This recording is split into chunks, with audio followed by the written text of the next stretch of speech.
Welcome back to the Black Swamp Basketball Podcast presented by the Gerken Companies. Joined again this week by Dave Krause and Tori Straka. I'm Len Grawl. Honored to have a Northwest Ohio legend with us, former Lincolnview Lancer and state champion. Also played at BGSU. He's got his BG shirt on there for us tonight. Brandon Parton. Thank you so much, Brandon, for stopping out tonight. We greatly appreciate it. No, I'm glad to make it. Glad to be here. Where are you on your way to right now, Brandon? Heading to a BG Hoops game. So the Suns got a game tonight here against Northern Illinois, so need a W. So we're on our way there. They play at 7 tonight. You know, we're going to talk about you, but talked about his involvement there. How's he liking BG and the program? Oh, he loves it. I mean, I think being a freshman, it's even harder than it ever was with the portal and everything that's going on now. So he's being tough, going from being kind of the guy to having to earn your stripes and get part of, learn the way to play. And but he's really enjoying it. I mean, he's truly changed his body and just maturing as a person too. So it's been good for him. That growing up part of the program. Obviously, you remember going through those days. For sure. Yeah. So, Brandon, what would you say? I was looking at his bio today and seeing that he's gotten a couple minutes here and there. I know he's young. He's just a pup. But what would you say is the next step in his progression developing as a player at the Division I level? I think the biggest thing for any freshman is just the strength, right? I think I remember being a freshman, you come in at I was like 165 pounds, and when you're playing against grown men, they're 22, 23, 24 years old now, and it's just a big difference from the physicality standpoint of just being able to get your body right. I think continue to gain weight, and then just playing. I think understanding the game's a little bit different. It's faster. There's a lot more to it, how to play, learning, what to do, when to do it, and I think, he's learning all of that, kind of getting involved in Coach Simon's how he plays his system, but now just continuing to learn and get better. Was he on campus already this June or July already? Yeah, so he was fortunate to be able to come right after he graduated. He was like the last one here, but they actually went on a European trip this summer, so he got to be able to go to Europe with them. Went to Germany, they went to Czech Republic, so got to spend some time with the guys and just kind of got thrown into the mix, which was great, right? I mean, I get a chance to kind of get involved a little bit earlier than most to get to. Take me through the recruiting process when you were playing and now with your son, and as a dad, what was that like? It's totally different, because ultimately when I was playing back in the good old days, there was no social media. You were getting letters in the mail, right? I remember just getting up on, waiting till the mail would come at 10:30 and hoping there was somebody in there that was different, or somebody, who was talking to you. And, then even from the phone call standpoint, I remember, used to be, I remember it was like Mondays and Wednesday nights from 7 to 9 is when I know I had to be at my house, because I didn't have a cell phone. So you had to be there for those calls, to take those from those coaches. And to where now you have my son's side of it, and it's just all social media. It's all, then they have cell phones, so they can contact them. There's no really letters to it outside of them, sending things involved with actually what the school is. But him going through that, it was just, it was different but good at the same time. He really enjoyed it, but at the end, I think it was also, it becomes a lot, and then you just want to get it over with. I think that's where he was with it, especially when he got the Bowling Green offer. It was, I knew that was where he was most likely going to go, and I think he knew that, and I think all the other schools that were recruiting him knew that too. So it was kind of, it was a good thing. It was kind of, it was a really good thing actually. Brandon, we have several coaches that listen to us, a lot of parents and stuff that listen to us. One of the things I wanted to pick your brain on is, and there's probably no exact answer to this, but I want you to talk a little bit from your experiences, your development in high school and college, seeing your sons go through it.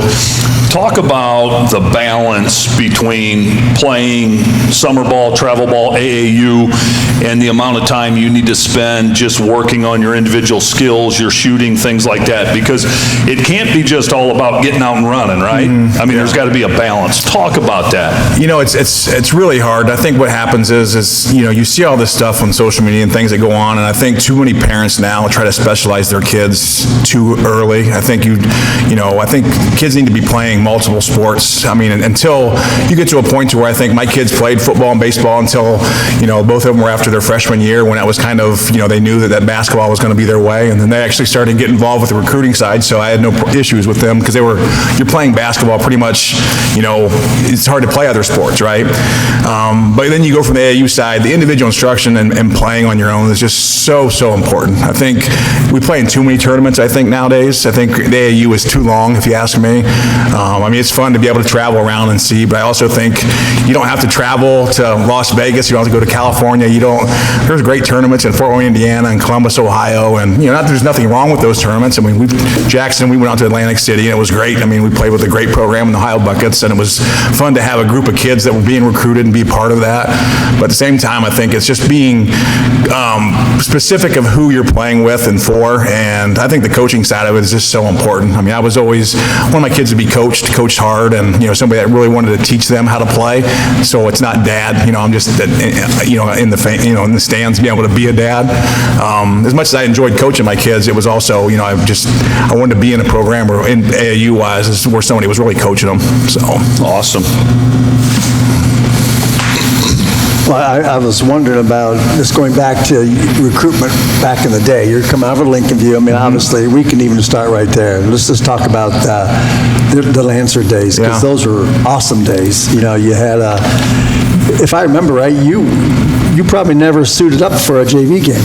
Or maybe you might have suited up but never played much. Yeah, so it was an interesting story. So when I was going into my freshman year of high school, I had no intentions that I think I was going to play varsity basketball. We had obviously a good junior high class. We went undefeated. But I thought we were going to play JV. And we went to Wright State team camp.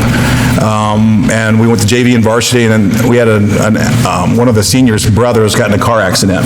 Was actually the point guard at that time. It was Mike Reed. His brother Thad had passed away in a car accident. So Mike had left, and I had to go, and I played point guard for us for the varsity team. And I didn't think nothing more of it.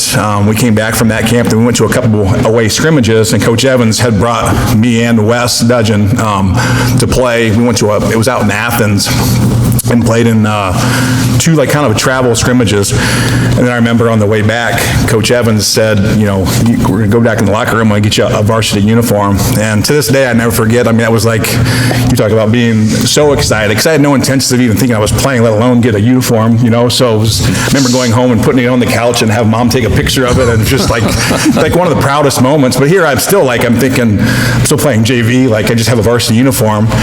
So we go into practice, and I was practicing with the JV. I would take some reps with the varsity, but we had three kids suspended for breaking some team rules, and so we played Paulding our first game, and I remember even going into the game, Coach said bring both uniforms. I had no idea, so figured I'll just play JV and get some, dress varsity. And so I'm warming up with the JV, and I'm not on the board. I don't start. I'm sitting there, and first quarter goes by, second quarter goes by, third quarter goes by, and I'm thinking, this is. So Coach Evans gets up to walk the locker room. He says, Wes, Brandon, let's go. And I'm thinking, this is like a waste. I'm not even going to play varsity either. So we go down to the locker room, and I see my name and Wes's name on the board. We're not only playing, we're starting. So this is the first time that was ever brought up. Yeah, I didn't know. That's crazy. Coach Evans never didn't tell me. I think he just kind of said we're going to throw you to the Sharks. And so you got to imagine me, as a 15-year-old kid along with Wes, with 8 seniors, right, that are glaring at me like, how dare this kid come in here? This is our team. And I understand that too. I mean, you look back, I would have been just as frustrated. But we're playing. This is when the Jason Lander days. They had a really good team. We get beat by 39 in our first game. We just get whipped. I'm just nervous as I'll get go. I remember having 5 points in my first game. I hit a 3 and had a layup. Barely looked even at the basket, let alone I just didn't want to screw up, right? I'm just trying to make everybody happy, and we get beat. And after that game, I never forget, we get in the bus ride home, and Coach Evans brings me down the locker room, and he was like, I didn't start you to, shoot 3 times. I need you to play like I know you can play. And we ended up playing Ottaville the next night. That was night I remember I had 21, and that was kind of the beginning of kind of being thrown in front of our home fans, and I knew that was, Wes and I are gonna be thrown. We're here to stay, I guess, if you will. So, have you ever conversed with Coach about why didn't you at least give me a heads up? I think it was just part of it. I don't know if he was really, I think he was sure, but, at that time, I don't think, we never had that conversation. I think it was, with the JV things, with kids being set out, we were there just in case something, kids, we had to play, but I think, in his mind, he was going to throw us in. But I also remember, we started off 3-7 too.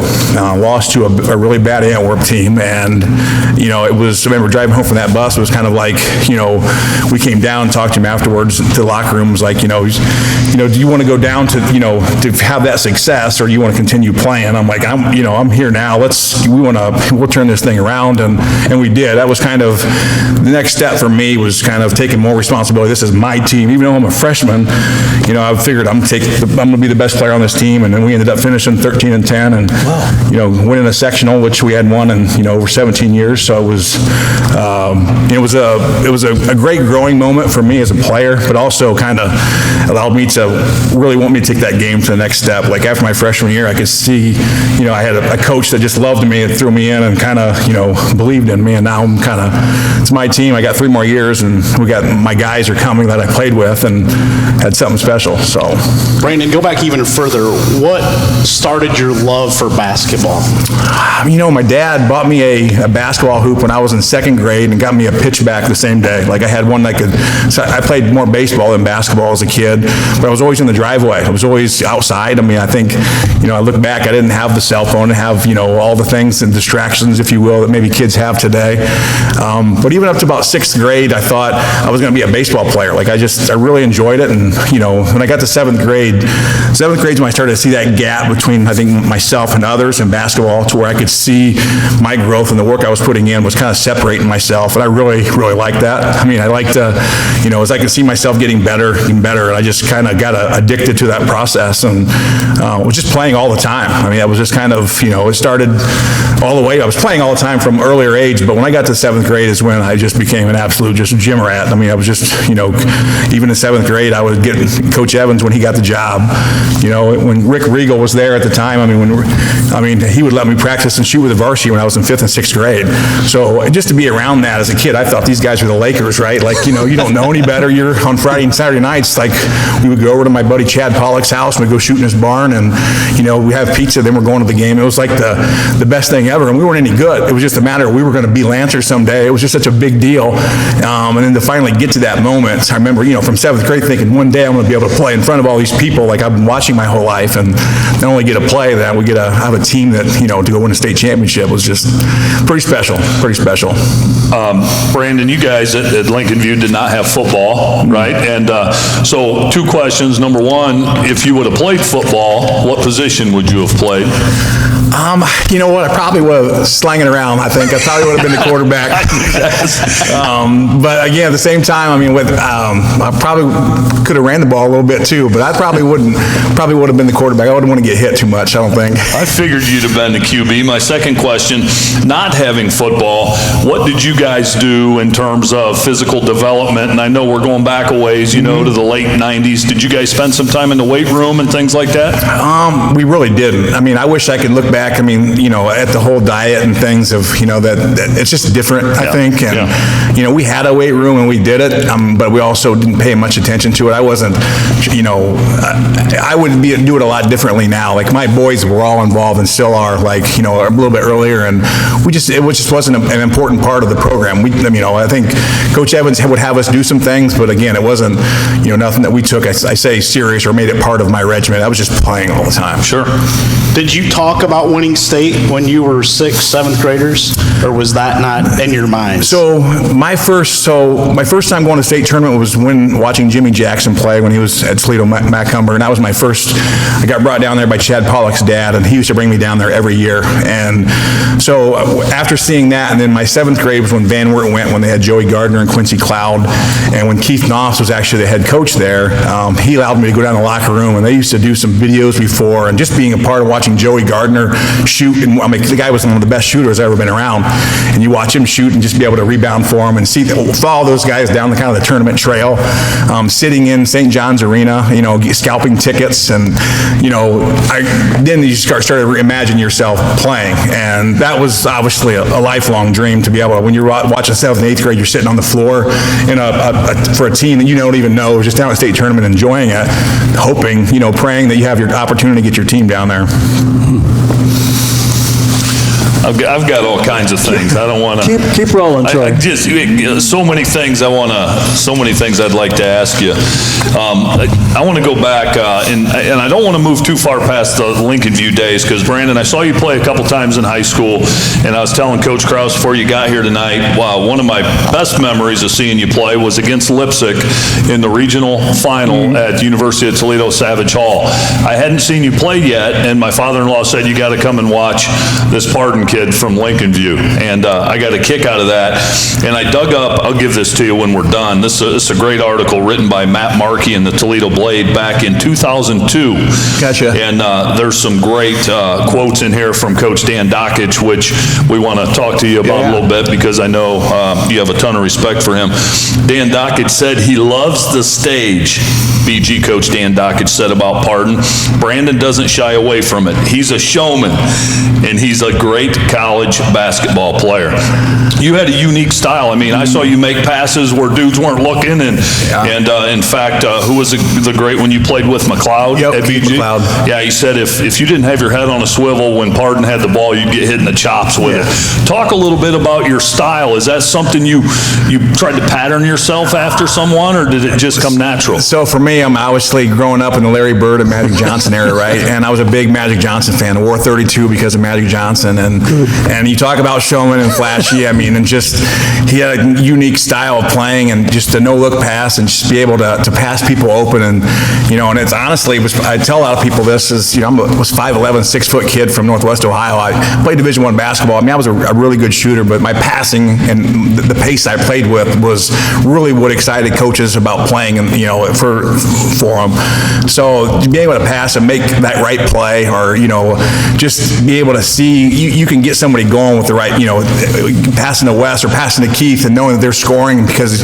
you put them in the right spot, and I mean, and you can just see their level of play go up. And it's just, for me, it was as much as scoring points. I mean, I think I really enjoyed just the assist part of it, but just the showman side of it, I just really I love that, hearing the crowd. I love that, really getting that everybody going. I mean, just seeing that the energy change, the momentum change, and you can make a big play, and just I don't know, it was just something I couldn't get enough of.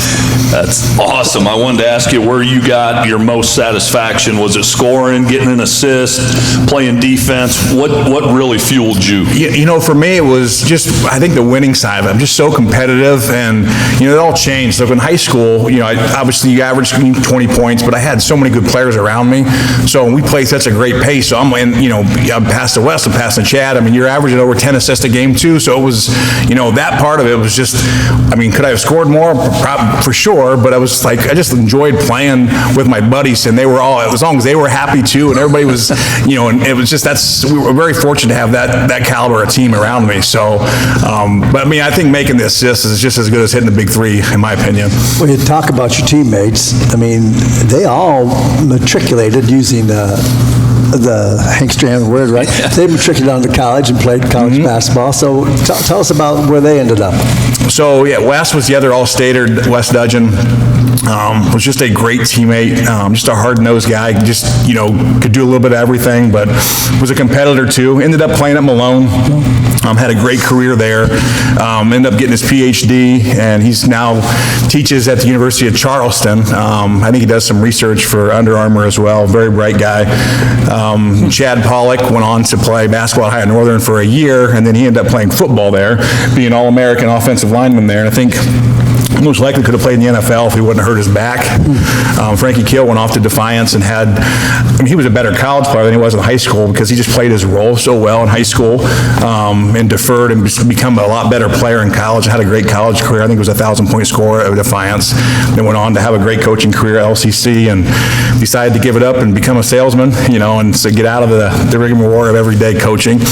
Kyle Ray was another one that actually went off to Heidelberg to play, and then he decided he wanted to go to med med school and ends up, he's a orthodontist out in Tucson now. So all of them very successful, done very well in school and in life. So it's still stay in touch, not enough, but still glad to talk to them every now and again. You guys remember the old Channel 44 days? Oh, yeah. Oh, yeah. Oh, yeah. We had to get a rotor for our antenna so we could get it to go down to Lima to watch the 44 Mark Shine, and I can't remember the other guy. Snodgrass was always a part of that. Yeah. But Mark Shine was excellent. I was a baseball guy. I wasn't a basketball guy, but so I always liked watching when Lincolnview was on Channel 44. It was like you had to tune in on Friday nights, and you'd follow them through the tournament. Troy, you remember that? Yeah, I do remember it. Gosh, it was so good. Yeah. When they had that great turmoil, it started your junior year. Yeah. Why don't you give us a quick, brief rundown on your junior year? Well, so I guess I'll go back a little step further. My sophomore year, we got beat in the district finals by Ottoville. And this is a team we beat by 25 during the year. Go to Elida. We're expected to win. This is when, A.J. Granger and Liberty Benton are just waiting on us. I say waiting on us. We were waiting on, we wanted to play them. And I think kind of looked ahead. And, we laid an egg that night. And that was the worst, till this day, the worst loss of my career life, pro, college, you name it. It's just one that I never forget. But I also remember being in that locker room this is I'm never going to allow this to happen again. If I can, we are not losing anymore. This is we're going to take this to another level. And it wasn't just me, it was the collective group that, felt the same pain that I felt. And taking it into our junior year, I knew that we were on a mission to get to down to Columbus, for sure. Okay, so you fast forward, undefeated season, regular season, and then you get in a tournament, you get down to Columbus again for the first time. Yep. Tell us about that whole experience and what you remember. Yeah, so it was just, you can't believe it. It's surreal because like I was saying, you're sitting there, you go to watch Jimmy Jackson, to now people are coming to buy tickets to watch you, right, and our team. And when you really think about that, I remember being out there dribbling on the court, kind of looking around. I was the first one out in the court, and you could hear that ball kind of hollow through the floor. And I just remember getting this overwhelming sense of just joy, we got here, no matter what happens, we've made it. Most people will never have the chance to play on this court, and we've done it. We're here. So you go into this first game, we were played Dalton, and it was a really tough game. Obviously, I started really, really hot. We had 5 threes in the first half, but in the third quarter is when I got my eye hit. And I had the ball above and one of their players kind of went up to steal it, and it got through my eye. And I remember trying to shake it off, but it was really hurting. He really got a piece of my eye. So I remember going down to the locker room and thinking, it'll end up getting back. And Jeff Snyder came down, who was kind of our trainer at the time. He was at Defiance College. They ended up taking me to the hospital, and I'm thinking, we're in trouble. I don't think we're not only gonna, we're not gonna win this game. But before I go out, I look across on the bench, and there's Wes Dudgeon. He ends up having a concussion. I'm thinking, oh my gosh, here we are. I'm down here. I can't play. Wes can't play. One thing I'm thinking is Dalton's pressing us because Scott Kellner's handling the ball. We're in deep trouble. God love Scott. But I know how to put the ball in his hands, for gosh sakes. And Dalton's coach didn't press him. But Sean Thatcher ended up, being a senior he was, hit some shots, and we ended up winning the game. And so I remember going from the hospital, going back to the hotel. I'm in a room with Wes, and they got to come in and check because he's concussed every so often. I have an eye here. I'm thinking we're playing in the state championship game against Jason Collier and Springfield Catholic. They're loaded. And here I am. I can't, I'm not even sure if I'm going to be able to play. So I get up the next morning. I have to go to St. John's Arena. They have to test me. Their doctors have to look at me to make sure. So I remember going there, and they made me dribble up and down the court. Then they made me, shoot free throws. And I'm thinking, I can do this with my eyes closed. I don't need this eye. I don't need any eyes, right? That's what I'm thinking. Yeah, he's good enough to play. But they had to give me these goggles. And, the crazy thing was it was this eye. I had to shut my one eye, which I have astigmatism, to be able to see it. But I can't see because this is blurry, but I couldn't close this eye, which I could see better because my left hand on this side, just from a balance standpoint, it didn't work. So I had to close this eye with astigmatism where it's all blurry to shoot every time I would shoot. But I remember the first shot, I shot it and just ripped the net. And I go over and told Coach, I'm like, I didn't even see it. He's like, just keep letting it go. I don't care if you don't see it, just keep shooting it, And I'm just, fortunate to have a good game, but they were just so good. They just overpowered us. We didn't have enough firepower for them, and I don't know that we could have beat them if we were full strength. Yeah. With Jason's Collier and those guys, they were just a really, really good team. But to get there and to have that, it was just unfortunate that we got hurt, because I would have loved to have played them full go. Because as much as I say that, I still think, we could have got them too at the same time. But knowing we were juniors and we have one more year, that was, I guess knowing we're going to get back there was made it a little bit better, I suppose. When did you start preparing for that next season? It was right away. Literally as soon as I was healed, but I played baseball that year. So again, I ended up, getting out of the state tournament and went and played baseball just to kind of keep my mind off of it. And as that summer started, we ended up, the boys got back together. We put in the time and the work that we knew, because then there's a bullseye on our back now too, right? Everybody's coming in, they want to give us their best shot, and that's part of it. But it was, in Northwest Ohio, and you guys all know high school basketball, there's nothing, especially when your team is really good. The communities from all communities come and support you, and our senior year, our whole time, but our senior year, it was a packed house everywhere we went. It was like, like the Beatles going into East Town. It was, I can remember when we went and played Elida my senior year, we got off the bus, and there was just people everywhere. It was, you just couldn't believe it. You're walking in, it was like, seriously, like it was like the Final Four, and, it was just a great time to be playing high school basketball. You were definitely Paul then. What's that? You had to be Paul, because he's a lefty, so yeah. Yeah, right. But I remember that team that year because we had a great scrimmage with you guys. You came to Patrick Henry. We invited Anthony Wayne down, so kind of halfway, and so the three of us went at it one afternoon, and we held our own.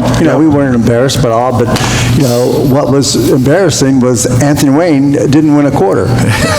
And you come to talk to that coach after the season was over, he goes, well, no wonder we didn't win a quarter. We lost to 2 state champions that day. So that's kind of a unique situation when you can get a scrimmage set up that way, but that was a good memory. Yeah.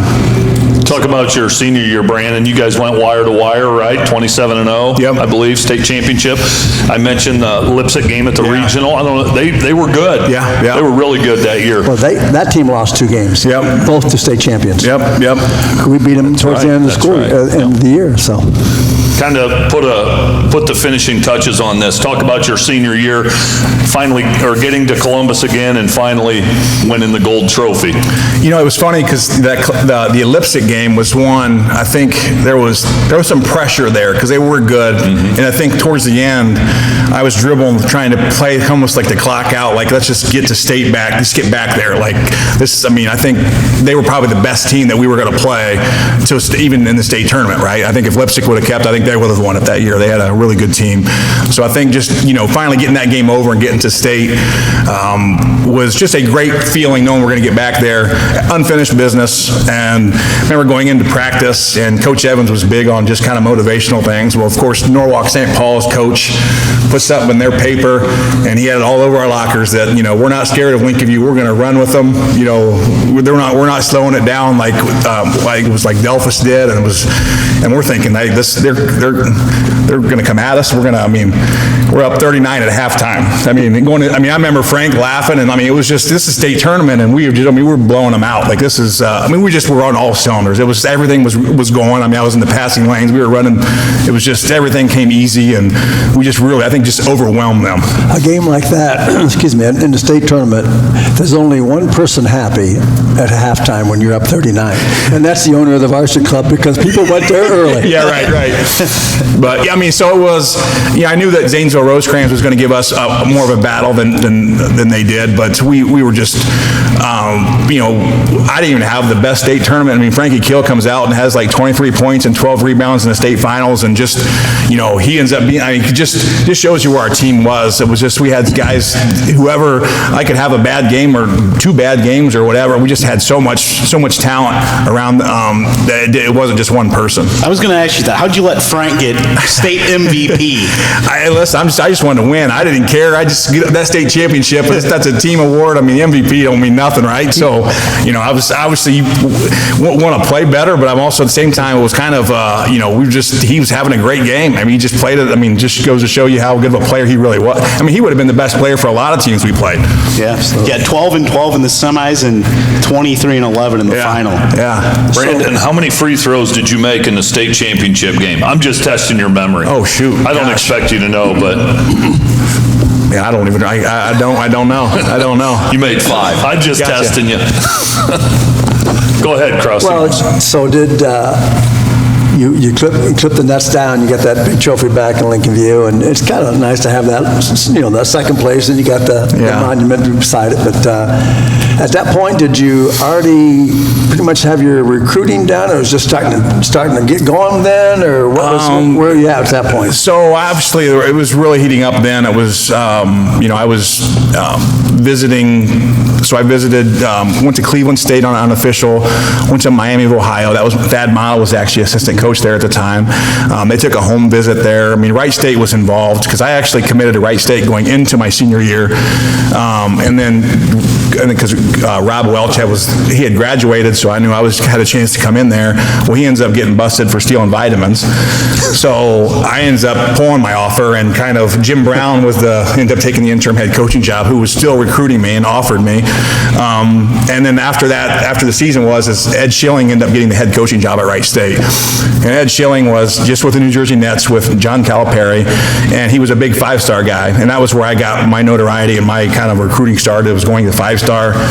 Going into my sophomore year of high school, Bob Sagerson from LCC got me invited to kind of the preemptive, rising sophomores, and he actually bumped me up and got to play with the bigger boys, so he drafted me on his team.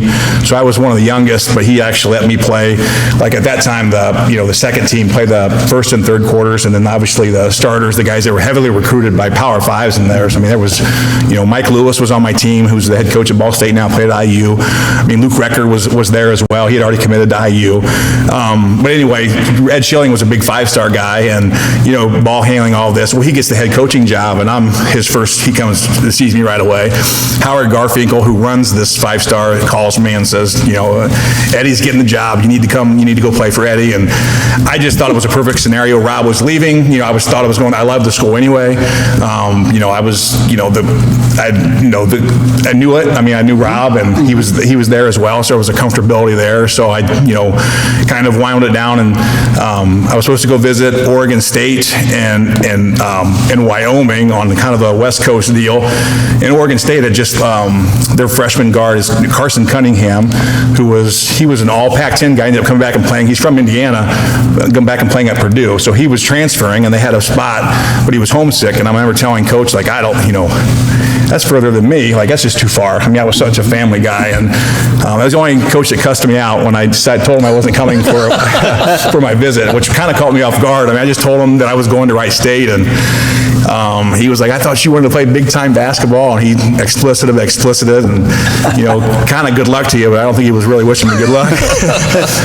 So, yeah, it was, committing to Wright State, and it was just a, 31-year-old coach, perfect scenario, I thought, at that time, to going in there, could potentially be handle the ball, and, and it was a great experience for me, a learning experience, but ultimately, transferring to Bowling Green after my first year. I think I read somewhere, Brandon, that, excuse me, that one of your 5-star teammates might be a pretty darn good coach now, and a couple years ago, he upset a number 1 seeded team. Is that accurate? Yeah, so Tobin Anderson was he was a guy that I worked, so after my first year at Wright State, I went out there to be a counselor. Okay. So I go out there and work, the kids, and I was there for 3 weeks actually, so Tobin and I ran a ball handling station together, and I got to know him. This is before, he's, obviously, Tobin, he's just a great person. And just always kind of stayed in touch, and obviously even through his success is still I'd reached out, and just been just a great person. He's doing a great job. And I can see him continuing to go up the ladder too. Going up the ladder, he was a Division II guy at St. Thomas Aquinas, and really had an unbelievable program there. I was right outside of New York. And so after he gets a job at Farley Dickinson, Okay, and then he does this thing and by beating Purdue, and in the following year, and he's now at Iona. Well, he's the only coach that I know of who's been at 3 different jobs in 3 different years and never had to move. I didn't know that either. Oh, yeah, it's unbelievable. Yeah, no, he's fortunate on those lines, but yeah, just a great, great person. But I'm talking, when I say ball handling, he had a tape that I wish I could find. I mean, it was, when I talk about having that ball on a string, people don't understand how good of a ball handler this guy is. I mean, I thought I could handle it, and he put me through some drills, and I was like, it actually really helped me because I used a lot of that in college, all the stuff that he had done and taught me. And Schilling was a big ball, like that was part of his deal too. So I was fortunate to have both of those guys, but yeah, he was on another level when it comes to ball handling. Brandon, let's talk for a minute about of Dan Dockage. Can I take a break before we get into BG here? Yeah. We got to pay some bills here. Yeah, it's good. Yeah, I know, Toby. Hard-working individuals have been the heart of the Gerken Companies for generations. Together, we construct the highways and infrastructure that strengthen our communities. Gerken is seeking rock-solid performers. We offer generous benefits, continuous training, top-notch equipment, and a culture that rewards effort. Want to be part of something big, steady, and stable with room to grow? Whether you're experienced or just starting your career, we encourage you to apply at gerkencompanies.com/careers.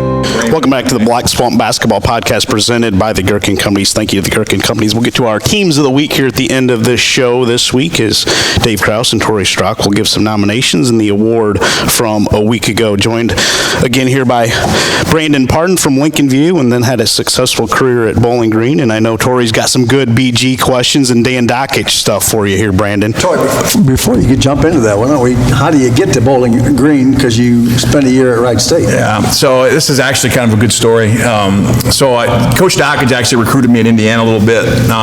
So I was fortunate to, I talked to Coach Knight one time in the AD's office, but when he got the BG's job, so Keith Knopf was actually, he hung on from Larinaga, so Dockage hired him. So obviously Keith knew me, and his job was to try to get me there in the first place. Why I didn't come there, I ended up going to Wright State. So when I decided to transfer, out this a little bit, Coach Evans was kind of, I wanted to make sure I had a place to go. I wasn't sure how this all worked, and when I left Wright State, it just wasn't a good fit for me as far as how I played. I loved Coach Schilling, but it was more it was all NBA sets, one-hitter stuff, and again, there was nothing wrong with that. We were 10 and 18, and I just thought I wanted to be in a place where I was utilized, be able to use the ability that I have passing and things. But anyway, so Coach Evans I knew that Bowling Green was a place. I knew Miami was a place. I knew Butler. I knew I had a place to go. So when I hit the AP, that I was able to, that schools can contact me. So I'm starting to talk to coaches. Well, I'm at my place, and Coach Dockage, he calls me, and he goes, "It's Brandon Pardon?" I go, "Yes." He goes, "This is Coach Dockage."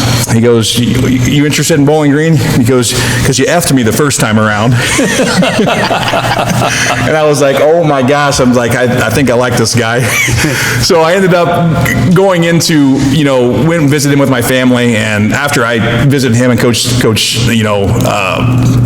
Knopf's, I fell in love with him, and I knew that was where I was going to go. That was kind of a Dockage story. There was many of them. I guess that's maybe not as PG as it should be, but he's got some good ones. So Brandon, I personally love Dan Dockage. I know on social media and that he can be abrasive to some. Sure. Some find him offensive. It's personally what I love about him. He doesn't bend the knee to anyone in this landscape we live in, so I love him. I know he's not for everyone. For sure. But I've heard him talk about you, and I've heard you talk about him. What is it about Dan Dockage that makes you think so fondly of him? He actually I knew he believed in me and how I played. He loved how I played. When I was talking about the pace, he knew I was a winner, but he gave me the ball and just said, just play how you play. I'm never going to slow you down. And his motion offense, and nobody really runs this. Everything's above the free throw line, and when you have people like Len Matella, who was all MAC, and then Keith McClellan, McLeod, who's an All-American, right, played in the NBA, and I just get to choose who I throw to. Whoever the defense decides they want to guard, I just throw to the opposite person. It was so, I say easy, but I mean, I was the perfect fit for him and an extension of how he wants to play. And I feel that there was a toughness that I brought to the table as well that he really liked. And it wasn't easy. It was an easy transition because you have to, how he says things, you know, I had a really difficult, and most do, of getting by that. But it was what he was saying. When I figured out, I don't care how he was saying it, but just understanding what he was trying to get through to me, our relationship took off and my playing took off because he would hold me accountable to a level that I was like, this is unacceptable. Why are you talking to me? Why are you doing this to me? But it was all a part of his plan. It was creating a leadership role for me. And if he's as hard as he is on me, he can be harder on the other guys as well. So it was part of his process and his game plan, I think, and just who he was. But ultimately, too, he's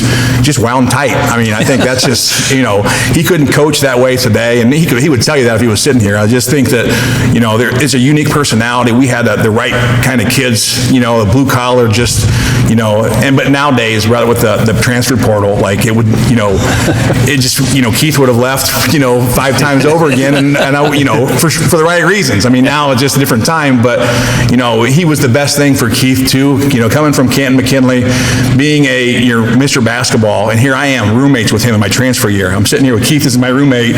He don't know me from Adam, and, you know, when we got to know each other, he was just as big a gym rat as I was, so we had a love for the game, and we got to know each other and become just such great friends and just played together. And I never played with somebody better than him, and be able to play with him every day and have Coach Dockage be able to coach us.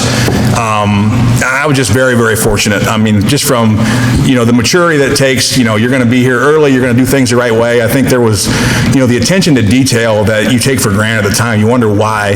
But now I look at all these things. Now I watch teams. I'm watching how, you know, and it matters. And, you know, from preparation to organized, you know, to how you warm up to just the little things. I think it's just, you know, how making sure you have your mind right, because there's just such, you know, a small line for detail, and that's, if you're not paying attention to it, that can be the reason you lose. And we didn't, you know, he didn't have any stone unturned when it come to scouting. I mean, we scouted, and I knew the team inside out, and it was just part of what we did. I mean, he just lived it. I mean, he was obsessed with that part of it. He wasn't going to lose because we weren't prepared, right? You can lose games and things happen, and you can be as prepared as possible and still lose. But, you know, there was games that we won that I think because we were so prepared that we shouldn't have won because of that. So I think he just did a great job, especially as we got, you know, older in my senior year. Just kind of, he allowed us seniors to kind of run the team, and, you know, we got a, you know, really good year. When did the college game start slowing down for you and you felt like you were really getting it?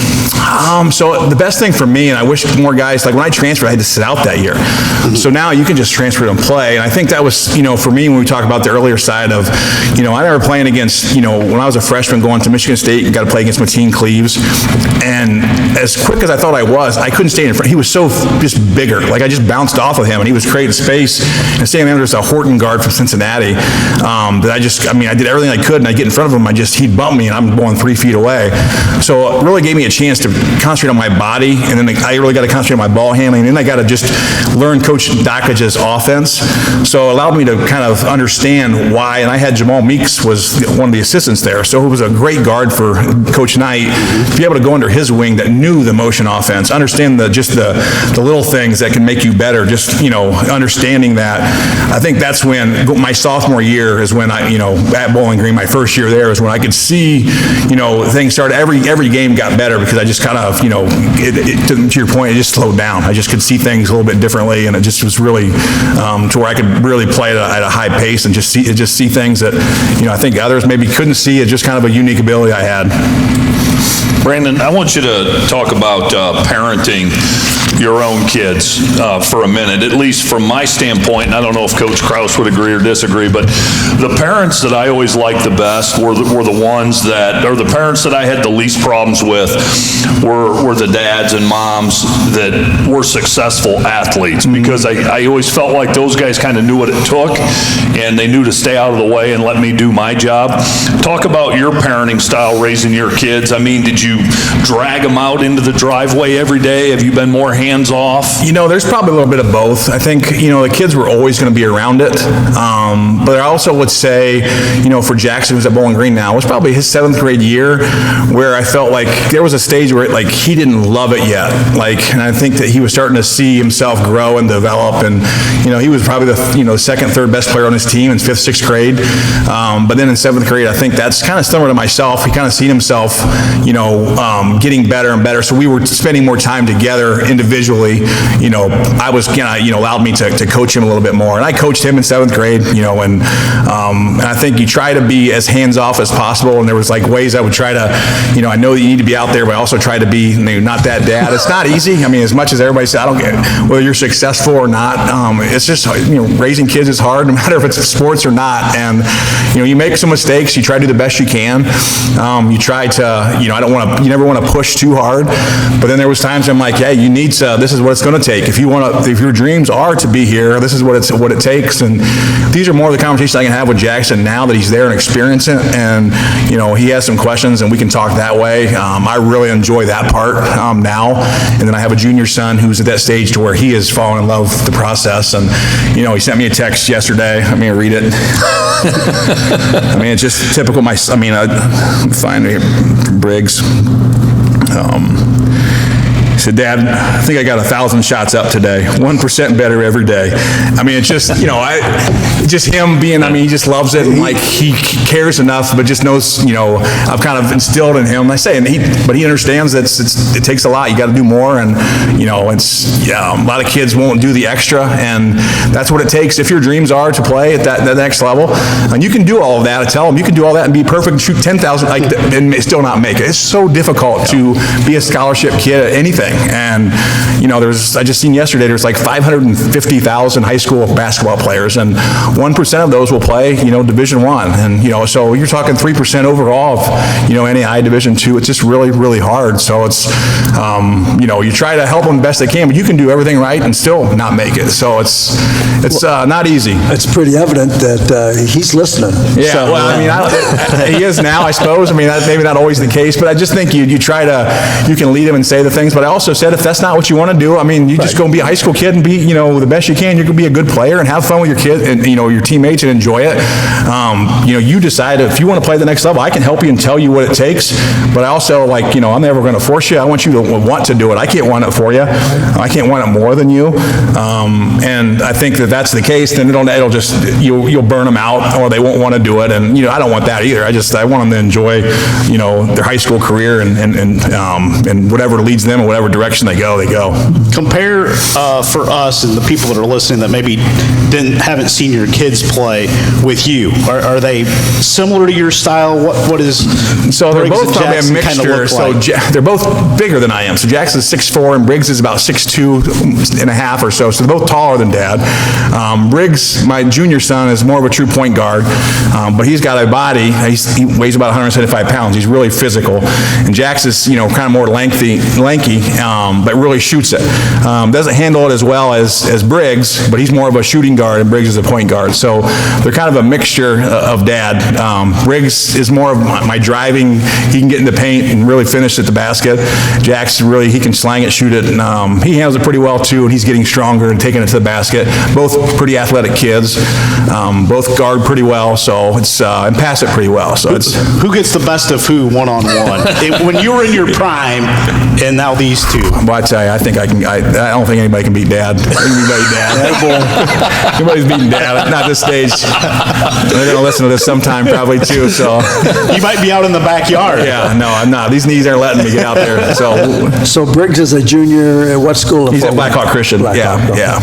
Yeah, their team is 14-3 right now. They're doing really well. They have a 6'10" kid, Kellen Pickett, that's going to Wright State next year. So having the opportunity to play with him this year has been really good. He actually, Briggs broke his back, and he didn't play a ton last year as a sophomore. So this year, he's kind of, every game's been more experienced. So it's, he's getting better every game. You had a teammate at Bowling Green, and you were directly responsible for him being on that team. Yeah. I got a phone call one afternoon, and Keith Noss, good friend of, obviously, your assistant coach there, BG, good friend of mine, he says, hey, what do you know about Chris Gerken? And I go, what do you want to know? He goes, well, Doc thinks we need a walk-on player, and Brandon Parton says he'd be perfect. And I said, but Dokic doesn't like walk-ons, and so I got to convince him that Gerken would be the man. And I said, Jay, trust me, Chris Gerken would do you well. He won't expect anything other than do what you want him to do. So obviously you had an influence on Coach Knopf to get Chris there, and Chris had a great opportunity there. And I tell you what, Chris was one of the best, not only people, but just teammates that I've ever been around. And when you said there was no expectations of him, if people would see the effort that he gave every single day, you would have thought that he was a starter. Well, he tells me McLeod owes him a lot of money. Yeah, well, I mean, because nobody would guard him tougher than Chris Gerken. I'll give kids just aren't like that. You just don't see. You'll see walk-ons and things, but I mean, when you talk about our team not having a weak link, and I talk about when things go bad, you're always going to be a guy he's yelling about this or he don't like this, and Gerken was a guy too. He could notice that he would pull it in too. Like even though he wasn't playing, everybody respected the heck out of what he brought to the team with his effort every day. Just a heck of a teammate. I mean, he was a big part of our success. I don't care what anybody says. He don't get all the accolades and things or get seen on the court, but you talk about the preparation side, he was part of that preparation, making sure that we were, making it tougher on Keith than he was going to see when we're playing Eastern Michigan or Kent or whoever. So when I talked with Chris here recently and said, we're going to talk to Brandon here in a few days, what about a couple things? And he says, well, ask him about the greatest charge he ever took at Michigan State. Oh, yeah, that was, I say the greatest charge. So, yeah, it was my junior year, we play at the Palace. Of course, they're number one in the country at this time. They have Jason Richardson and Zach Randolph, who obviously they're both pros. So I actually get out on the transition, and Jason Richardson is coming or Charlie Bell's coming at me. So I kind of fake it Charlie. He passes it over. Well, I'm thinking it's Jason Richardson. He takes off from outside, and he dunks on me. And I'm literally just like this. And I take the charge, right? So I literally, the ref, it's a charge. It's all over. It's on his NBA pre-draft, day. It was such a great play for him. But the best part about it is the next play, we had a slip play for a guy named Trent Jackson, who was very athletic too. So we would run our high, this down screen where he would slip to the basket. And so at next play, I'm like, Trent, he's excited. He's going to overplay. And sure as heck he does. And we get it back, and I throw an alley-oop dunk to Trent. So it ends up being an embarrassing. I took the charge, right? But it ended up being on this guy's highlight film. But it was, a lot of people still remember that. It was good on his part. Well, the other thing he said, there was a move, and he didn't tell me the team you played against, but he says it's still his coolest move ever. So obviously you took Tobin's ball handling skills to another level, because he said you basically went through your legs and then you split a couple defenders. He says it's the all-time coolest move he's ever saw anybody do. Yeah, so I know which move he's talking about. So we played Detroit Mercy, and so I'm driving straight down the middle, and I have two guys coming to collapse on me. So I end up going between my legs behind them to split them both, and then I end up going up and shooting a layup over one of their centers, kind of a floater, and it goes in, right? So it was one of those things that was instinctul. Like I've never done it before in a game, and I still had to stay. I've done it one time in my life. It was that night, and it was just kind of it just happened. It was kind of, I guess a good thing about basketball. You never know, but. And I'll wrap up the trifecta of things he wanted me to bring up was simply you were known on campus for having a Ford Bronco. Now, OJ and Brandon Parton have Ford Broncos. Yeah, I had a 78 Bronco, two-tone brown. But this thing never had much heat in the morning. No, it didn't. I don't think the heat ever worked. So that's what he was talking about. So many memorable trips when there's no heat. Yeah, we'd pick him up to go to practice, or after games, we'd get in there to get him off real quick. But Chris was another one. After games, I'd stop by his place and we'd play a little RBI baseball, and go back to his apartment. So he was always good for that too. Yeah, well, I know he speaks highly of his days at Bowling Green, and in fact, your input to help him get in there. So he he was very proud of that. Brandon, Go ahead. Sorry, go ahead. I was just going to say, I know you probably got to get on the road here pretty quick, but talk a little bit about being a Middle Point, Ohio boy, right? And how do you end up over in Fort Wayne?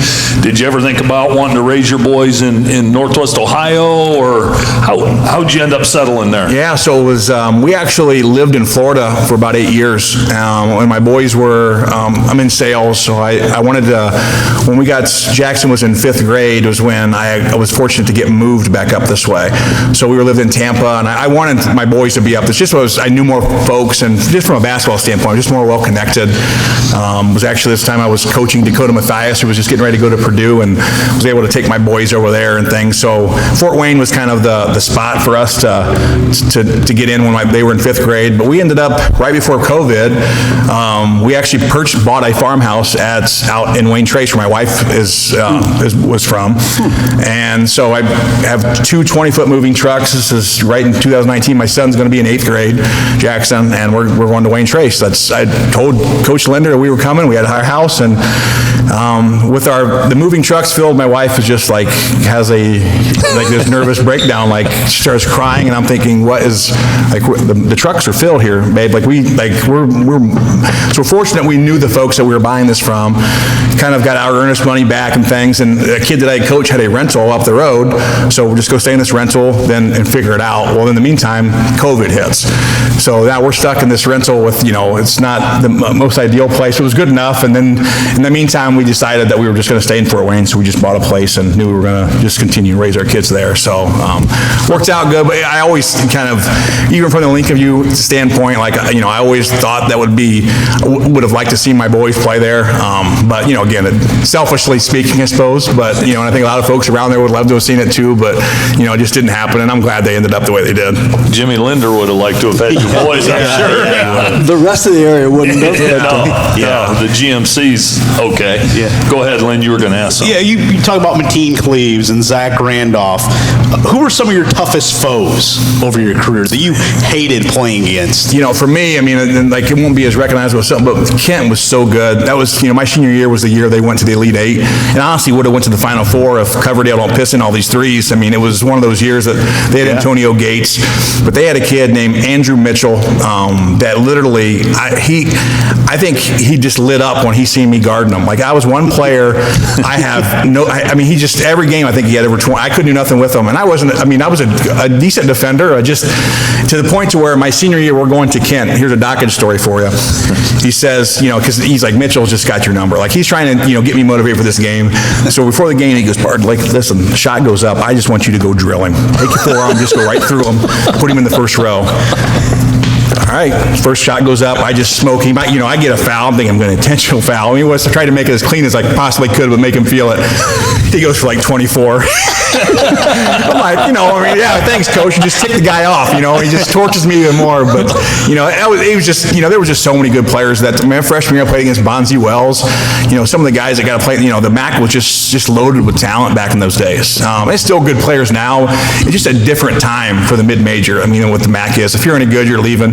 You're not going to see guys at 4 years anywhere if they're any good. And I don't like that part, because I think especially like you say, your hometown BG, it's just people are dying to root for your local folks, and they want to see who's going to be here next year. And now, it's just a hard time knowing who's going to be where, and and it's just it's changed. And I think it's you got to accept it because that's where we're at. But it's the landscape that we're in. It is. It's just unfortunate because unfortunately the Bowling Greens, the Toledos of the world have become JUCOs. Yes. Yeah. In a way. That's a sad thing. Yeah. And so it's not changing. So you have to, like I said, you accept it and try to make the best of it. And but I missed the old days of how that was. I wish kids had to sit out a year if they were transferring, because it just makes you think about it a little bit more, right? I think now you'll see, there was a player for Toledo that played for, this is third MAC school. Right. So it's just there's no fandom, right? There's no loyalty to your teams. And, and being from Bowling Green, the fans are still great. I go there and watch tonight. I'll talk to a lot of folks, and, they're just dying to root for you. And, again, if you're winning, like any school in the MAC, when you're winning, people will come. They'll it's a great crowd. Well, we've talked about this often, but, Tori's one of his favorite questions is what's your favorite gym gym or arena. And oftentimes, Anderson Arena it's the top of the list. Yeah, And I mean, it's unbelievable. It's the best, and I wish they could have one more game there. I mean, do something to raise some money or something. But it's just a big high school gym. But when it was just the loudest. It was such an advantage. I don't even find the record I had there. I don't think I lost but 3 games in my career there. When it was just such an advantage for us. I mean, just as rinky, but also growing up as a kid, I was a junior Falcon in that gym. I came up here for Jim Larinaga. Michael Huger, who was the head coach, was my junior Falcon coach, to where when I went over to Europe and played, I ended up playing my first friendly game against Michael Huger was in Belgium. Just comes full circle of Bowling Green, just knowing all these guys. It's just, I've been very, very, very, very lucky. Brandon, along those lines, we love this question. So the House That Roars, obviously, is one of your favorites ever, but high school or college, some other great venues that you loved to play in? Man, I think, playing in Elida in high school, when that was packed, when we played, in the districts was always good, but that Elida game when we played my senior year was just a great, from a high school standpoint, but playing at the Palace when we played Michigan State my junior year, when they were number 1, that was, everybody in the gym was rooting against you except the people that were there for you, which was kind of unique, but we actually played them pretty tough, and it was one of my better games I had in college, so it was, to be able to play at that level in front of, that many people. I tell folks, even tonight, I'm going to watch my son play. I get more nervous watching him than I did playing in front of 20,000 people. It was just kind of, after that, the ball goes up, I was good. But now watching my kids, I'm like, I can't breathe. My blood pressure's going up. It's just, you get so nervous. I'm like, and I don't say nothing. People watch, you don't make any actions, but inside, I'm coming out of my skin. You probably got to hit the road. You probably want to get something to eat before the game, don't you? We are going to do that, but... You're good? Brandon. Yeah, it was an honor. Thank you very much for making I'm glad to do it. It could have been another hour if we got into his professional side of things. Yeah. But how many years did you play? Played two. 1 year in France, and then played a year in Austria. Okay. Yeah, outstanding. Must send. We got to do a segment where we wrap things up here. We'll let you get on the road, but Brandon, that was gold, man. Thank you. Absolutely. Thank you. Anytime, Thank you. we'll do it again if you want. Yeah. Great time. Thank you. Appreciate See it. ya. Thank you. Come back with our teams of the week from the Gerken Energy and Grandma's General Store off Route 24 on State Route 109, just south of Liberty Center. Now has 88 unleaded fuel and is your one-stop shop for fuel, food, drinks, and much, much more, including locally raised meats and home-baked goods. American Freedom Energy and Grandma's General Store is proud to support Black Swamp Football and is the host of the Black Swamp Football podcast, football show, and Saturday mornings Rise and Rewind. Stop in and see Glenn and Greg today and make American Freedom Energy and Grandma's General Store a part of your everyday routine. High school seniors, uncertain that college is right for you? Concerned about the cost of higher education? At the Gerken Companies, we offer rewarding livelihoods even without a degree. That's a good living straight out of high school with no tuition debt. Starting pay between recent college grads and those with high school diplomas is closer than you might think. So if you enjoy teamwork, working outdoors, and being part of something meaningful, consider your options at gerkencompanies.com/careers. Welcome back to the Black Swamp Basketball Podcast presented by the Gerken Companies. Thank you to the Gerken Companies for their support this season, and we're going to continue these basketball podcasts. I know we're going to lose Coach Krause here for a little bit in the next month or so, but he's going to line up some guests for us, and we can keep rolling with this basketball stuff. Boys draw this week. Last week was the girls draw. Yep. And all indications it went well. I mean, I haven't heard any controversies. It's pretty much cut and dry now. I mean, back in the day there was controversies, but the way the RPI is done, you seed them based on the RPI, and then it's just a matter of where the coaches want to go. I saw a couple where typically a number 1 seed was in a bracket, and somebody jumped up, like a 4 went up in their bracket where they could have gone down below. Things like that happen, but you don't see 2s and 3s jumping in with 1. That's for sure. Coach Krause, you were from the era where you drew your pills and all that kind of stuff. Would you prefer the RPI model or the way you did it back in your day, if you had to pick? again, I'm old school. I just love the tournament setup we used to have. Yeah. You know, from the draw, going to a site. That was a nervous Sunday. You know, you didn't know exactly how things were going to come. I mean, that's all changed. You know, they know who's seeded 1 through 8 or 6 or whatever it might be in terms of the number of teams. But you had to, you know, and there was always an opportunity. In all the years that I was at a draw, you know, somebody who was running the thing would say, does anybody want to talk about their teams? You know, you put your records up by, you know, we have our records versus Division 1, 2, 3, or 4, and then you break it down that way. But do you want to say anything? And nobody said anything. You know, everybody particularly figured that you did your homework and you knew. Yeah. You knew that they played a heck of a schedule, and so they could warrant putting them in a higher potential, getting some votes, you know, that type of thing. So I like that. Yeah. And then the seed, you know, the pills, you know, you'd just draw the pills out, and then it was just luck of the draw. You know, sometimes you get a good pill, and sometimes you didn't. You know? Last order of business this week, our Gerken Companies Teams of the Week from a week ago. Both of you were hard at work over the weekend and Monday and here on Tuesday to give some nominations. Where are we going this week, guys? Start with the girls there. Tori, what do you got? Well, with the girls, one team, we've talked about the Delta girls. They've had an outstanding year, but they finally were handed their first defeat. And that came at the hands of the Wauseon Lady Indians, who has kind of quietly, or not, but kind of quietly, gone on to a 15-4 season so far. So the girls team that I want to mention is the Wauseon Lady Indians. Another one that I think bears mentioning is the Napoleon Lady Cats. They're 12-8, but last week and the prior weeks, they've won 6 of their last 7, including a road win at Findlay last night. So congratulations to Coach Craig Cicero and the Lady Cats. They don't have a real easy road here as the tournament gets going. They have Bryan in their first game, whom they've already beaten, but the Lady Bears are solid again, and then the winner of that one gets a winner of Wauseon or Van Wert. So that's going to be interesting. And then when you look at girls basketball in the other Northwest Ohio district, Bellevue, who's the 1 seed, Shelby's girls. So it's a tough road to hoe, even though you have 7 divisions. I know some people, you know, think it waters some things down in that, and but Division 4 in Northwest Ohio is tough. Oh, that's for certain. I'm just going to throw out Anthony Wayne. We've mentioned them. Jamie Carter's team. They're 16-2. They're the number 1 seed in the Division 2 bracket up there.